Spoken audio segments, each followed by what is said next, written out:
দেশের বিভিন্ন স্থানের সভা সমাবেশ এবং মানববন্ধনের খবর জানাচ্ছেন Nadira Sultana. Colour expert, George sap এবং মাইল্ড অন হ্যান্ডস টেকনোলজি সমৃদ্ধ অরিক্স ক্রিস্টাল ওয়াশ।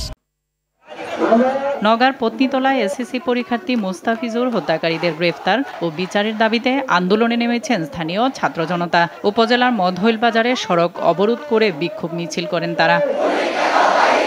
গাজীপুরের কালিয়াকৈর উপজেলার তেলির চালা এলাকায় কবরস্থান রক্ষার দাবিতে মানববন্ধন করেছেন এলাকাবাসী। ঢাকা টাঙ্গাইল মহাসড়কে এই কর্মসূচিতে ১৫০ শতাধিক নারী পুরুষ অংশ নেয়। স্বতন্ত্র ইনস্টিটিউট প্রতিষ্ঠা সহ ৩ দফা দাবিতে বরিশালে মানববন্ধন বিক্ষোভ মিছিল করেছে বিএম কলেজের শিক্ষার্থীরা। ফরিদপুরের সালধার আব্বাসিয়া দাখিল মাদ্রাসার সাবেক সভাপতি সাইফুল ইসলাম ও সাবেক সুপার মাহফুজুর রহমানের দুর্নীতির বিচার চেয়ে মানববন্ধন করেছেন এলাকাবাসী। ময়মনসিংহের ভালুকায় ভারপ্রাপ্ত প্রধান শিক্ষককে বরখাস্ত ও বিদায়ী প্রিন্সিপালকে পুনরায় বহাল রাখার দাবিতে বিক্ষোভ মিছিল করেছে Abdul Gani master school and কলেজের শিক্ষার্থীরা। ঢাকা ময়মনসিংহ মহাসড়ক অবরোধ করে বিক্ষোভ করেন তারা। কেন্দ্র ঘোষিত কুমিল্লা মহানগর কমিটিকে অবাঞ্ছিত ঘোষণা করে স্থানীয় বৈষম্য বিরোধী ছাত্ররা পাল্টা কমিটি গঠন করেছে। কুমিল্লা প্রেস ক্লাবে আয়োজিত প্রতিবাদ সমাবেশে এই ঘোষণা দেয়া হয়। বৈষম্যহীন কর্মক্ষেত্র সময়ের দাবি স্লোগানে কুমিল্লায় ডিপ্লোমা ইঞ্জিনিয়ারদের আলোচনা সভা অনুষ্ঠিত হয়েছে। ফেনীর কৃতি সন্তান অ্যাডভোকেট মফিজুল হক ভূঁইয়া চট্টগ্রাম মহানগর দায়রা জজ আদালতের পিপি নির্বাচিত হওয়ায় নিজ গ্রামে সংবর্ধনা দেয়া হয়। হিলিতে খাটরা মাধবপাড়া ইউনিয়ন বিএনপির ওয়ার্ড পর্যায়ের নেতাকর্মীদের নিয়ে কর্মী সভা অনুষ্ঠিত হয়েছে।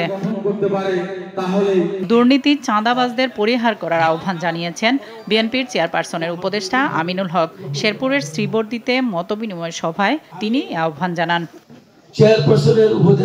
দেশের রাজনৈতিক স্থিতিশীলতার বিকল্প নেই বলে মন্তব্য করেছেন জাকের পার্টির মহাসচিব শামীম হায়দার। যশোর জেলা পরিষদ মিলনায়তনে কেন্দ্রীয় সাংগঠনিক সভায় তিনি একথা বলেন।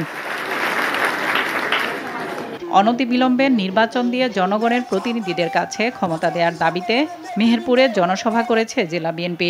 মেহেরপুরের গাংনীর ধানখোলা ইউপি চেয়ারম্যান আব্দুর রাজ্জাকের অপসারণ ও গ্রেফতারের দাবিতে বিক্ষোভ মিছিল মানববন্ধন করেছেন স্থানীয় বাসিন্দারা। ট্রাফিক ব্যবস্থা নিয়ন্ত্রণ, উন্নয়ন ও জনসচেতনতা বৃদ্ধির লক্ষ্যে ময়মনসিংহের ট্রাফিক সপ্তাহের উদ্বোধন করেন বিভাগীয় কমিশনার মোক্তার আহমেদ। বাংলাদেশ জাতীয়তাবাদী তরুণ দল ব্রাহ্মণবাড়িয়া সরাইল উপজেলা শাখার আয়োজনে কর্মী সভা অনুষ্ঠিত হয়েছে। পিরোজপুরের কাউখালী থানার ওসি মোহাম্মদ সুলাইমানের সঙ্গে দক্ষিণ বাজার ব্যবসায়ী সমিতির নেতাদের মতবিনিময় সভা অনুষ্ঠিত হয়েছে।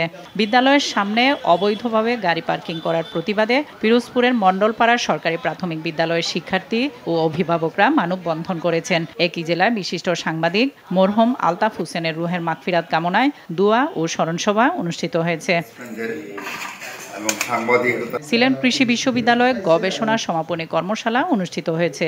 এতে প্রধান অতিথি ছিলেন বিশ্ববিদ্যালয়ের ভিসি প্রফেসর ডক্টর আলিমুল ইসলাম। সুনামগঞ্জে শেষ হলো ৩ দিনের পথনাটক উৎসব। বাংলাদেশ শিল্পকলা একাডেমির আয়োজনে কেন্দ্রীয় শহীদ মিনারে এই উৎসব হয়। ঝালকাঠির নলছিটিতে শুরু হয়েছে সাবেক সংসদ সদস্য মরহুম জুলফিকার আলী ভুট্টো স্মৃতি gold cup football tournament. Mollarhat জেডে ভুট্টো ডিগ্রি কলেজ মাঠে এ টুর্নামেন্টের উদ্বোধন করেন স্থানীয় সমাজসেবক ওহিদা সুলতানা। নাদিরা সুলতানা, RTV।